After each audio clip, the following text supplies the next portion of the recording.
વધુ સમાચારમાં વાત કરીએ તો મહત્વના સમાચાર સામે આવી રહ્યા છે ભાવનગરથી।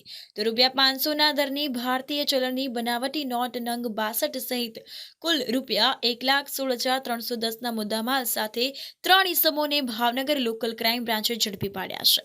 તો આ અંતર્ગત વાત કરવામાં આવે તો 11/1/2024ના રોજ ભાવનગર એલસીબી પોલીસ સ્ટાફના માણસો એલસીબી પોલીસ ઓફિસર ખાતે હાજર હતા ત્યારે તે દરમિયાન બાતમી મળી હતી। તો તે આધારે બાતમીવાળા સ્થળે પહોંચ્યા હતા જ્યારે જાહેર શૌચાલયની વચ્ચે નવા બાંધકામવાળા બિલ્ડિંગની પાછળના ભાગે જાહેર રોડ પર ઊભા રહીને ભારતીય ચલણની બનાવટી નોટોનો વહીવટ કરવા માટે ઊભા હતા।